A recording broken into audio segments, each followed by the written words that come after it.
Calvary Chapel, Gloucester County, and obviously you found us. Here you are on our page, YouTube, and hopefully you've been watching. I've been getting a lot of encouraging words and thoughts from people about this time and what we're doing, and I really am enjoying this time that we have that we're entitled Real Time, and just the thought of that, just to be able to connect with you on this one-on-one basis. Another beautiful day on this Friday. Yesterday I was a little confused what day it was. Today I seem to be a little bit more focused, probably because I have my coffee and I run on Dunkin'. But anyway, I just wanted to share a little briefer, shorter thought today. We want them to be shorter devotional times. I think yesterday I ran 20-something minutes because you know how I am once I get started. And I promise to try to keep it a little bit shorter today. My text today for this time as we're talking about, and by the way, remember to pray for people, and remember to pray for those people who are sick and who are dealing with it. Pray for the people who are dealing with the people that are sick also. All important, that's for sure. Peter says to us in 1 Peter 1:7, very quickly, I'm reading out the New Living Translation. It says, these trials will show that your faith is genuine. These trials will show that your faith is genuine. Anybody know what I'm talking about? Can I get a what? That's what I thought. It is being tested as fire tests and purifies gold, though your faith is far more precious than mere gold. Isn't that interesting? God's economy is so different than our economy. Because the big news now, of course, is with Corona, that if we're not up and running again by Easter, we could be in a lot of trouble, Resurrection Sunday, because even though the politicians, I say that dripping with sarcasm, even though the politicians have deemed $1 trillion or whatever it is, and I don't want to get into the merits of all that, but even though the politicians have deemed that money to be so important to keep our economy afloat, isn't it interesting what God says? Though your faith is far more precious than mere gold. Guys, God's not saying that, we don't need money and things of that nature. But what he's saying is what the real priority and what's really important is your faith, is what he's saying to us. So when your faith remains strong through many trials, it will bring you much praise and glory and honor on the day when Jesus Christ is revealed for the whole world. I'm not a big social media guy. I don't think people want to get up and have me checking in to tell you that I ate a bowl of Captain Crunch cereal in the morning, or that I'm doing whatever I'm doing. Sometimes I think we value our daily existences in this world, and we want to feel bigger than what we really are. And so I know people love Facebooking, and I know people love tweeting out the things that are going on, and Instagram, and there's so many different things out there now, and people just love to constantly be in touch and know what everyone else is doing and let everyone know what they're doing and blah, blah, blah, blah, blah. So I don't really get into it, obviously. But I do appreciate the fact that we have these mechanisms in place now that we can stay in this contact and stay pretty much with this connection that's going on. And so, but what I do find is the information I am getting through email and through people texting me and people calling and letting the church know and all those other things, I am finding out that people think some interesting thoughts about what we're going through. And some of them kind of go like this. First of all, I think some people believe that God is really ticked off at all of us. And this is why he's doing it. This is why all this is happening. And they'll tell you, well, with the way things have been going in this country, it's not a wonder that God is doing, and God is, and on and on and on it goes. And kind of we're getting what we deserve sort of mentality that some people have. And the longer this thing goes on, you might find that more and more and more. And so at this time, I wish someone would cue lightning and thunder and really scary music, and flames shooting up. Could it be the judgment of God on this nation? Oh, well, if there's a nation that's deserving judgment, probably we deserve judgment. And of course, it's going on all around the world and what's happening there. But the truth is, if we really were to get what we deserve, we would all be dead now anyway, right? I mean, long before Corona virus gets us, if we all got what we really deserve. That's why, listen, you can fall on the harsh judgment, and I'll fall on the grace. I'll come down on that side. I like the grace side. I got to be honest. When people come up to me, they say, Pastor Gary, don't you believe in karma? I say, karma? Who wants karma? I want grace. I'm a guy who loves grace. Why? Because I need it so often and so much. But anyway, so some people believe that. Other people that I've heard from are telling me that this is redefining the church age. And there's probably truth to that. It's revealing some things about churches and maybe the way we do church and all the other stuff. But I also find just that lacking a little bit for a couple reasons. One, I believe that Jesus loves his bride, and the bride is the church.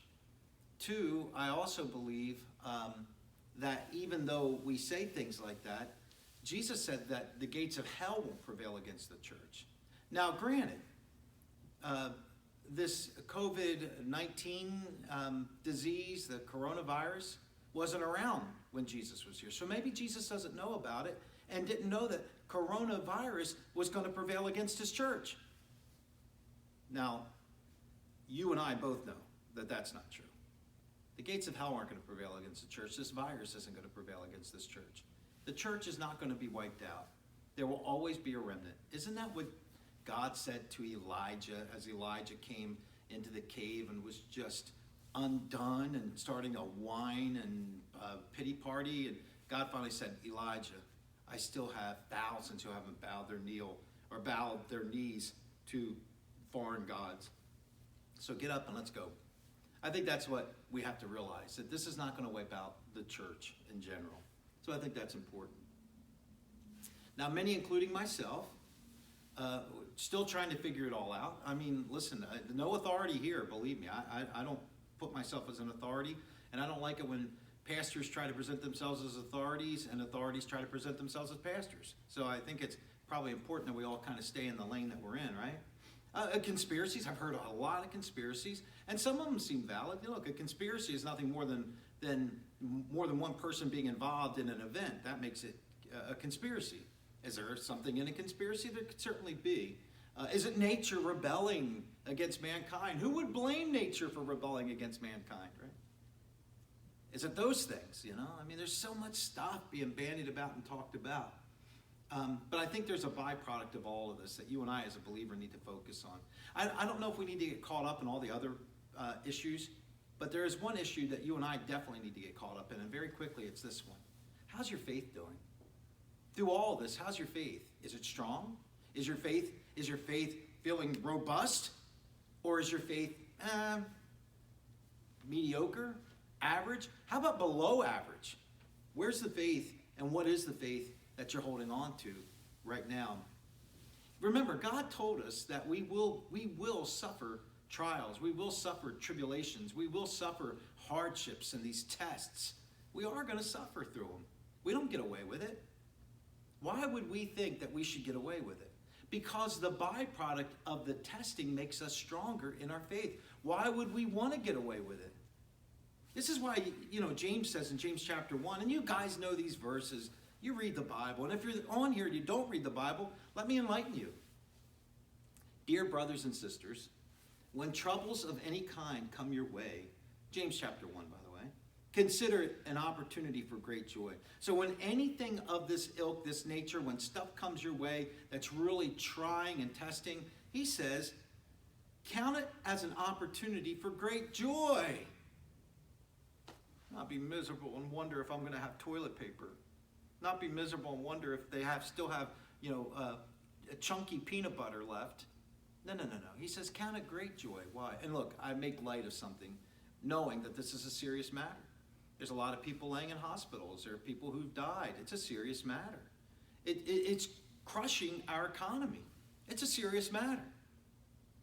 But you as a believer have to understand there's something else that's coming out of this, and that is, it is stretching you. You know how it is when you get stretched? Well, this is stretching you is what it's doing. Consider it an opportunity for great joy. For what? For you know that when your faith is tested, your endurance, your chance to grow, is going to happen. So let it grow. For when your endurance is fully developed, you will be perfect and complete, needing nothing. If you need wisdom, See, because as you go through this, you may need wisdom. You may need to understand why, Lord. What is this? What can I do, Lord? What would you have me do, Lord? That's gaining his wisdom. Ask our generous God, and he will give it to you, and he will not rebuke you for asking for these things. Now, one, we don't go through anything that God does not permit or allow. So put that into your mind right now. This is not happening without God knowing about it. God knows what's going on. Two, he allows this suffering, he allows this time period to go on so that you and I will be strengthened. We will be complete. We will be mature. In the King James, I think it says perfected. Now, not meaning you're going to be perfect, just meaning you're completed. You're reaching a mature level. You know, sometimes, well, all the times. I'm gonna blanket statement this one, okay? All the time, we need to go through harder times to strengthen faith.